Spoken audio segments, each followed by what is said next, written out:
book lovers! Laura's here. I am back to do part one of my January reading wrap up. I have had pretty good luck in January. I have read so many five-star reads, and I do not know why there's so many five-star reads. Maybe I kept picking good books, but I've had a really good reading month. It's also update. I'm still teaching at my house, which has definitely lessened my audiobook listening time. I'll say that, but still have had a pretty good reading month. I also originally planned to read Percy Jackson and the Lightning Thief this month. That was the plan, and then one of the YouTubers I follow and book podcasters I follow decided they're going to do a read along later in the year. So I'm going to put off my Percy Jackson reread and wait until they sort of announce their first series because they had like a list of like 12 and they all sound so amazing. So I'm hopeful that I'll be able to do that with them. But that was still the book for the book club, so I will just lead a mini chat in a couple of days with them. But yeah, I'm gonna chat through the first half of the books that I read. I still have like about a week left in the month, and I am on like a bit of a reading kick. But let's get into it. I tried so hard at the last week of 2020 to complete all the books I was reading, but because I went through a bit of a cleaning spree, I was not able to finish the next two books. So they are counting in this year, even though I read a good majority of the books last year. But you know what? That's okay. But they are two sequels, which is definitely a goal that I have been working on, is to read more sequels and to catch up on some more series. So that's good. The first one I'm going to chat about is The Thief's Daughter by Jeff Wheeler.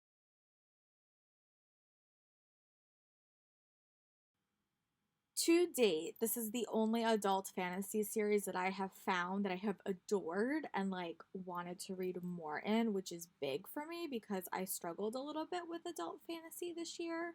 Um, I read a few, but this was the only book that really captured me. So I had to pick up the sequel. The first book followed Owen as a little boy, as basically he's being held as a political prisoner. And this book followed Owen as a young man as he is trying to protect his lady love from a fate that he believes she shouldn't be a part of. And some new characters were introduced. We got a new setting. I really like this book. I probably gave this book like 4 stars. Though the pacing was really fun. I really like the characters. I like the new characters that we got to meet. I love the situation that Owen was put in this book, and you could definitely see he's growing up in this political bounded world, and I really like the side characters as well that we kind of met. So I wound up giving this book 4 stars and was wholly impressed with it, and I will definitely check out book 3 probably in March. I'm gonna take a little bit of a sequel. I'm gonna take a little bit of like um a break in February and read a couple of romances, but this is definitely on my list for March for sure. Definitely check out this series if you're like me, if you struggle a little bit with adult fantasy, because the first book really read to me like a young middle grade or like young adult novel because the main character was a little boy. But the second book definitely picked up the pace and I really enjoyed the action in that. The next book I'm going to chat about is one that I am so happy I picked up because this book was everything, and I think I'm just going to bump this book up to 5 stars and call it a day. But that is The Lost Book of the Way, which is the second book in the Magnus and Alex series. Here is a pretty photo, and then I'll tell you why this book was so amazing. Missed my gang of the Shadowhunters since the end of Heavenly Fire, and when Simon was in the Tales of the Shadowhunter Academy, which seems like a million years ago. But this book really was a harken back to that. It was set right after the Dark War, right after Simon ascended, and they go on an adventure to save Magnus from a fate that he did not predict. And they're all together and they're all working together, and you kind of see Simon come into his own. You see all of these heroes working to save Magnus, which is so opposite of what normally happens. And you just see Max, and then you see Magnus and Alec, who I love. It was great. It was like the perfect read that I needed, because it reminded me how much I love those characters. Like that is like my Shadowhunter gang. I will admit the Chain of Iron and Chain of Gold people are pretty much a second fit, like going up to them. And I also love Kit and Ty from the soon to be Wicked Power series. But this gang is my first love, and I love Simon. He's my favorite character in every in like in all of the Mortal Instrument verse. Like I just love him. The Shadowhunter verse, I guess, is a better way to say it. But I just love him, and I love seeing him get that moment. But I also really liked how this book is like the definition of found family, and that is like one of my absolute favorite tropes. Like, absolute favorite tropes. I love it so, so much.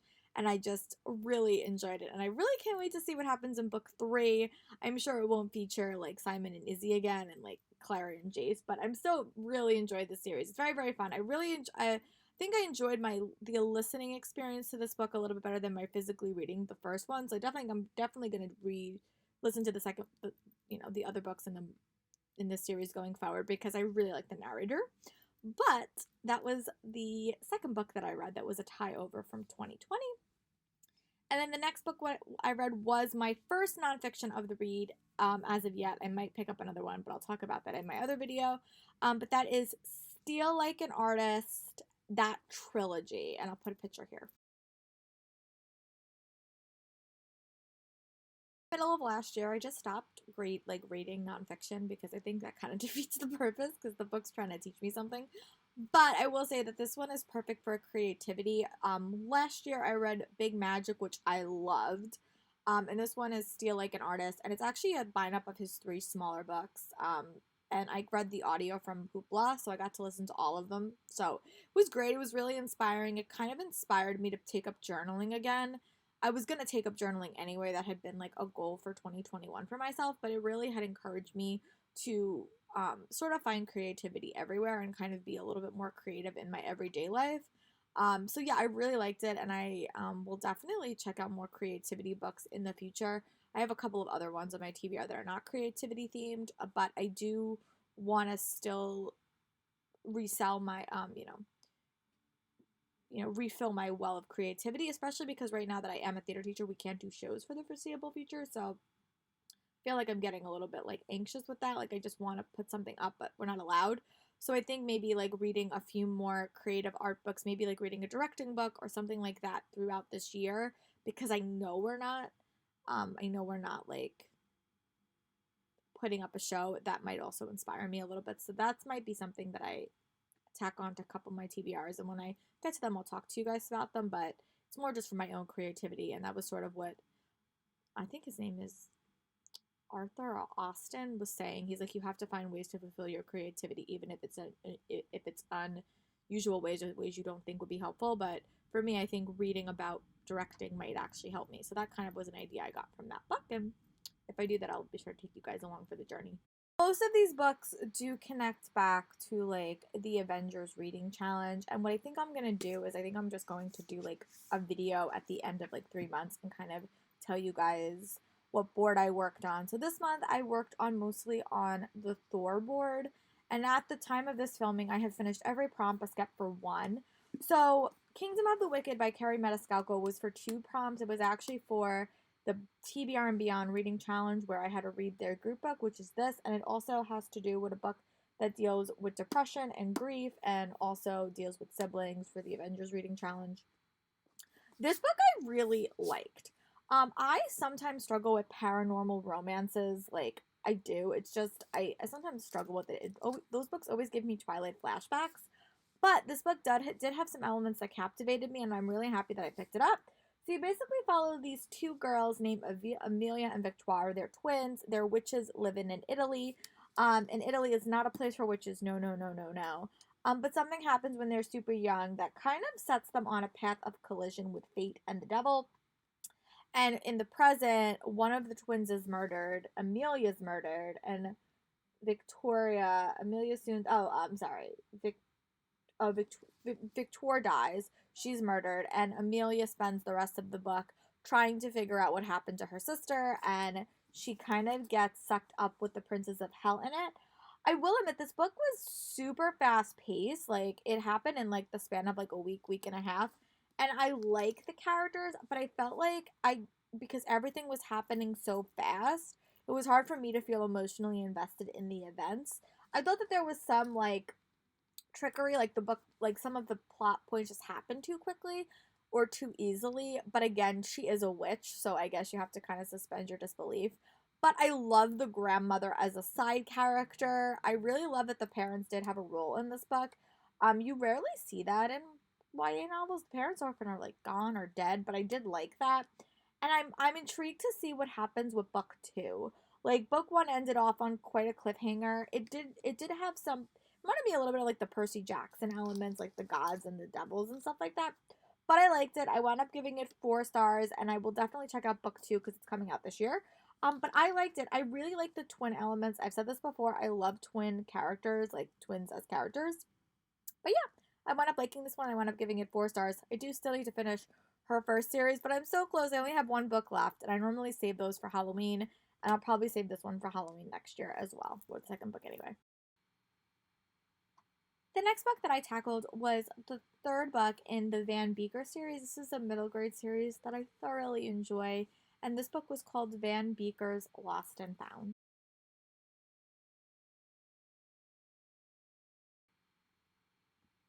This was a book that definitely punched me in the emotions a little bit. I'll be honest. It was very much a hard middle grade read. I will say that going into it. But it basically follows. This is the fall book. Every book has a season. This is the fall book, and you basically follow them as they are preparing to be in the New York City Marathon. Mr. One of their older neighbors is going to run it, and then some unexpected things happen that kind of throw this family into an unexpected path when a secret about one of their young friends is revealed that kind of sends them on a little bit of an adventure, and then something happens to another one of the members of their close found family, and it really explores grief and helping people and what it takes to help somebody. And it was a really impactful read. I cried like 3 times throughout this read, and I really was so happy with the ending of the book, and I cannot wait to see what happens in the final book in the series, which will come out in September, which will probably be the summer book, I think. But overall, it was just such a great read. If you're looking for a book that kind of talks about grief with young kids, this is one that I would definitely give them because it really did discuss topics like that, and it was super, super impactful and super important. Definitely gave this book 5 stars, and really definitely remains one of my favorite contemporary middle grade series to date. Like 5 5-star reads in a row. The first one that I picked up was actually one that I just recently bought. I've been trying to do that recently, like when I buy a book to actually read it. I know, shocking turn of events. But this one I've heard amazing things about, both the audiobook, the ebook, the graphic novel. But when I went to Barnes & Noble, this was 50% off, and I decided to pick it up. But I will admit, it's a really emotional read. It basically follows this guy named Will, and at the start of this book, his brother is murdered, and he lives by 3 rules: don't snitch, don't cry, don't snitch, and get revenge. Those are the 3 rules you live your life by. And as he's going down this elevator to basically kill the person that he thinks kills his brother, he's kind of visited by all these figments of people from his life that have died. And it was a very, very impactful read, just to see how much violence this little boy, this young adult's life has been impacted by gun violence. And it was really heartbreaking on a lot of different levels. It was a super impactful read. I think the art style is definitely one that really captivated me, and I really liked reading it this way. It does have an open ending, but I think it's totally worth the ending. The ending was very, very open ended. You can kind of, view it in a bunch of different ways. But I just really felt for Will throughout this whole book, and I just felt for kids whose lives reflect in this story, because it would break my heart every single day to live to be exposed to violence like that. And I'm a New York City's public school teacher, so I'm sure it happens more than I think it does. But it was really, really heart wrenching. This is definitely a book that is like a hard read, but the graphic style was amazing. I really liked it. I gave it 5 stars. I definitely have to read more by Jason Reynolds. He has a few books that I do want to tackle, but this was one that really punched me in the emotions when I was reading it. I read it as sort of like a break between when I was reading Lore by Alexandra Bracken, which I'm going to talk about next. But again, super impactful. I just say that this is again like a must read, whether you listen to the audiobook or you pick up the graphic novel. I really like the graphic novel, but it was very, very well done, and I thought it really represented kids' lives that live today, and I just really enjoyed it. 5-star read, definitely recommend it.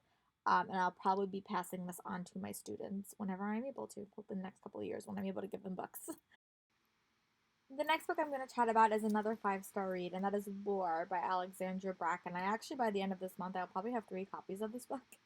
Um, but I really liked this book quite a bit. It's basically Greek mythology, but for the young adult set, and it basically follows this girl named Lore, and she's sucked into this Greek mythology world, which basically means that every 7 years, gods walk the earth. And you have families that are trying to kill the gods, to become the gods, take their power, and in those 7 days they can be killed and people can overtake them. The book starts off with Lore, who's trying to run away from her past, but she kind of gets sucked back in when a god comes asking her for help, to basically avenge her family's death, who died in the previous quadrant of this fight. Um, I was I really like this book. This is a very very rich standalone read. I read the first 150 pages 2 different times because I really wanted to feel rich and in the world. This is not a book to rush through. I remember I was reading it at the tail end of 2020 and I just put it down because I wanted to really devote my time to it. This is definitely a reread sort of book because the end of this book is wild and crazy and it really did not go the way I was expecting it to go. It was super emotional. It was a really captivating read. Dealt a lot with depression and anxiety and also grief. A lot of grief discussion in this book. Lore's whole family is pretty much decimated, and it was just heartbreaking. But there's also like a flash from the past romance that I really like. There's also a super platonic friendship between her and her best friend. I love the world. I love the gods. It was a really impactful read. J- Alexandra Bracken really knows how to build a world, and I feel like this was such a standout for her. Really liked it. We'll definitely add it to my reread queue. As you can see, some amazing quotes that will go into my bullet journal. But again, really like this. If you are a big Percy Jackson fan and looking for kind of the step up, would definitely recommend you check this one out. But just know that it does deal with harder topics. There is some discussion of abuse and sexual assault. There is grief. There is death of a loved one. Um, but it's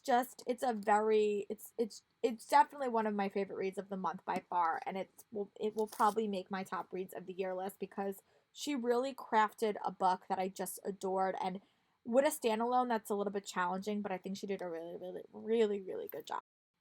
And the last book I'm going to talk about in this video is another 5-star read, and that is Always and Forever Lara Jean by Jenny Han. This is the final book in the To All the Boys I Loved Before series, and I was contemplating reading this one because I didn't know if the movie was going to come out because of the COVID stuff, but it is. So I wanted to pick it up so I'd be well prepared for it. This book was like a warm hug. That's what this book is. It's exactly the book I needed. I read this in the week surrounding the Capitol attack. So I just needed like a warm hug. And after reading Lore, I needed a little bit of a mental break. This one is just so sweet. It really took you into senior year in high school and all the stuff Lara Jean had to deal with. And I just felt for the character. It also reminded me of my own high school experience, all the choices you have to make, saying goodbye to friends, figuring out what you want to do with your life, like if you're going to stay together with your boyfriend. And it was just really impactful. It was definitely a warm hug. There was also, some elements with her dad, with her dad, which was a plot point that I really liked. Margot actually had a really interesting storyline in here, which I was not expecting, but it was great. I wound up giving it 5 stars, and I'm very happy to be able to watch the newest To All the Boys I Loved Before video because it's coming out in February. But again, for the first half of the month, I had a pretty good reading month. I read like 5-star reads, and I just think I could just kept picking good books. I also was able to complete most of the TBR and Beyond Reading Challenge and also the Avengers Reading Challenge, which I am still in the process of reading. But I will see you guys at the end of the month to wrap up the rest of my reads. And let me know in the comments what are some books that you were able to read early in this month and what book was your favorite. Out of this list, it would probably be a tie between um it would probably be a tie between um Lore, The Van Beekers, Lost and Found, and Long Way Down. I really like those three a lot. But yeah, guys, thanks for watching this video. Let me know in the comments what are some books you tackled, and I will talk to you guys later.